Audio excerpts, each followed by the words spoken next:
लेकिन Gandhi SK jewellers के संजीव गर्ग के पास चला जाए। गर्ग साहब हाय, गुड मॉर्निंग।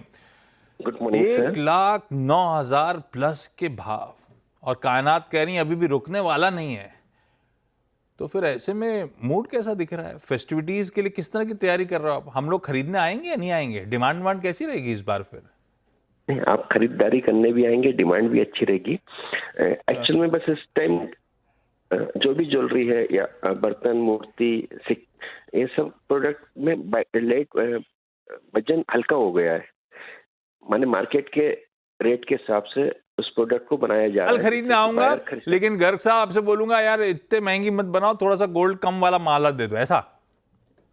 जी, ग्रामेज कम कर दूंगा मैं अपनी बाइंग का, ऐसा? हाँ, वेट कम कर देंगे, बाइंग तो चलती रहेगी। जो आपको जैसे 1 लाख का सामान लेना है तो 1 लाख में जो भी वेट आ जाए तो आप ले सकते हैं आराम से। और दूसरा कंसेप्ट ये किया है कि लाइट वेट ज्वेलरी का और लाइट वेट बर्तन है, मूर्ति है, उस कंसेप्ट पे वर्क हो रहा है जिससे कि आदमी उस आइटम को खरीद सके। और एक्चुअल फ्यूचर में 1.5 लाख सोने चांदी के भाव जाने की उम्मीद है और 1.25 लाख सोने के भाव जाने की उम्मीद है। जैसे आम जनता के दिमाग में बैठ गया कि फ्यूचर तेज है, तो वो बाइंग रोक नहीं रहा, इसलिए वो बाइंग चालू है। ये पॉजिटिव ज्वेलरी इंडस्ट्री के लिए बहुत बड़ा संकेत है। 1.25 लाख गोल्ड जाता हुआ और 1.5 लाख चांदी जाता हुआ आपको नजर आ रहा है।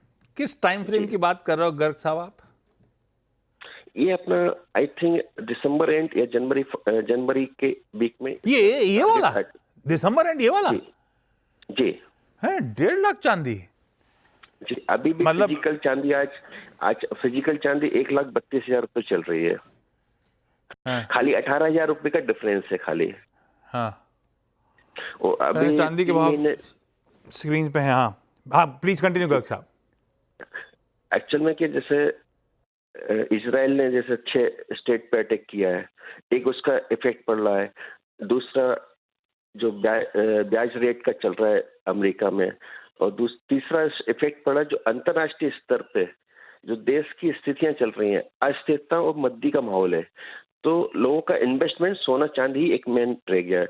जो मिडिल क्लास के इन्वेस्टर हैं वो चांदी में इन्वेस्ट कर रहे हैं। तीसरा इलेक्ट्रिक व्हीकल, सोलर प्लांट और अन्य उद्योग सेक्टर पे भी चांदी का रुझान तेजी से बढ़ता नजर आ रहा है।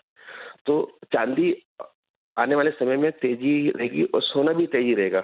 और एक हमारा भारतीय मानक ब्यूरो और भारत सरकार से भी है, जिस प्रकार से सोने के रेट के बढ़ने के कारण नो कैरेट उनने कंप्लायंस कर दिया है, ऐसे भी चांदी में केवल ज्वेलरी पे 60% का कंप्लाइन करना चाहिए, जिससे कि आम उपभोक्ता उस ज्वेलरी को खरीदने के लिए उसको मिल सके। इंटरेस्टिंग। गर्ग साहब, थैंक यू सो मच जुड़ने के लिए।